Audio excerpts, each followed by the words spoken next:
So this on-road racing thing, F1 or GT12, whatever, it's pretty tough. And honestly, it's kind of got me a little bit annoyed right now. So I am gonna take a break from on-road racing for a little bit. I'm kind of in a race rut. So I guess this is me venting to whoever watches this video about some of the problems that I've been having, that I'll probably continue to have. And like, what do you do when you're just kind of in like that RC rut?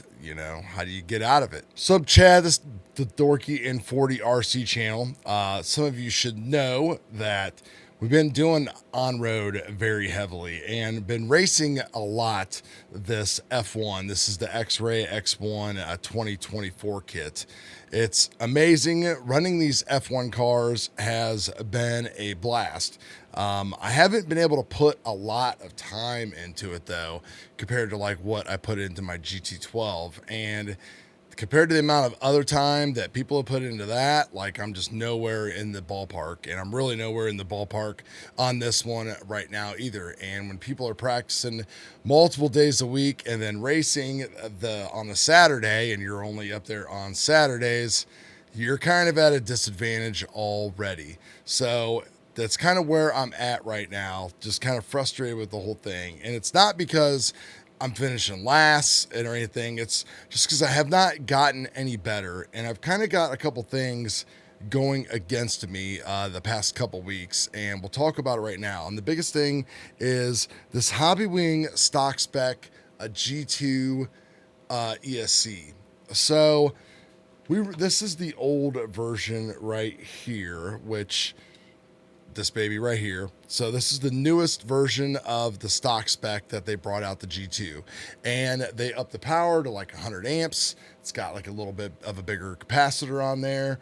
It's smaller, it's lighter, and it's got a lot of more advanced features into it now. And I've learned that like with these F1s, you're really able to finely tune things like punch and have all these different effects that like the different drive frequencies and brake frequencies have on the actual car themselves. For GT12, we ran everything wide open. With the R1 on drag racing, we just ran everything wide open. We wanted as much power and all that kind of stuff as we could.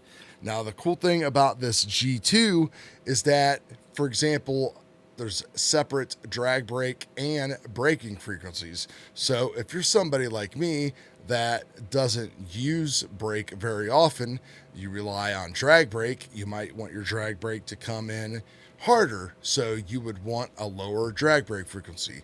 Or you might want your brakes to be softer, so you would want a lower brake frequency. Well, they used to be tied together. In this one, they're not. At least that's the plan. The big problem with these things is that their firmware, for some reason, has been like all jacked up. So they've got two different versions of firmware, a regular and a boost.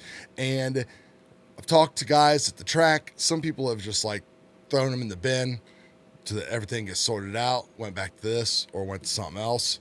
One of the hacks around it is to actually load the boost firmware, which we don't run timing in these things anyway, but you turn all your timing off, but then it actually takes away some of those settings.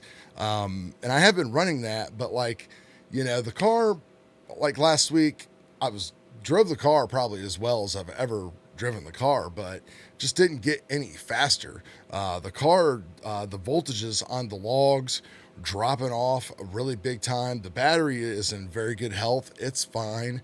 I don't have any data that I can remember, but I remember like pulling my car off the track and the battery being like around 7.9 or 8 volts. Now when I'm pulling the car off the track the past couple weeks, it's been like around 7.6, 7.7, which doesn't sound like a lot. But when you actually look inside of your data logger, I could see that I'm getting some dips when I'm punching down to like 6.9, 7 volts. And none of that ever happened before. So this ESC in the car has a very grindy, weird kind of sound to it sometimes. It's just not working right. So this ESC combined with, I lost weeks and everything with that basically. It's just kind of put me into like this just this kind of rut. It's like I just need to step back and take a little break from the whole on-road scene. Last year when we started, of course, you're starting something new. The progression was very good, but then like as soon as you step away from it for a while, you if you don't have it, you definitely lose it. And then you got to fight even harder to get it back. And then, of course, I decided to go with a different class. And, the whole reason I wanted to go to F1 was just something a little bit more fun and interesting and tires that you didn't constantly have to worry about. Well, guess what? Now, like these CRC tires, the batch has been bad and they're ripping, so people are going to like different tires, which makes the car behave and everything. And it's just like blah, blah, blah. So it's time to just go back to off-road for a little bit and have some fun with the off-road buggies and see how that adventure goes. I feel pretty confident in the way things are going to go. So we'll have all that, of course, here on the channel as well. But just a warning to anybody about these stock spec G2 ESCs. I do have a tech support email into Hobby Wing. Set that in, I think, like last Saturday or Sunday. Haven't heard a word from them since. I know they had a podcast where they talked about firmware issues, and they said, hey, just use the latest firmware. But again, people that I trust that are way more qualified at this than I am when it comes to speaking about these ESCs at our local track and at the Norcar RC Raceway, they've found ways around it and make it work. And some people have said they didn't like the way that the workaround worked, which is me, and they just got rid of it. So I needed a receiver and all that fun stuff and the battery we're going to use in the buggy. So that's where we're at. So we're going to put the F1 car up there for a little bit and get back into some off-road buggy racing. So you'll be seeing that stuff here on the channel. So we'll talk to you guys later. Appreciate you all. Peace.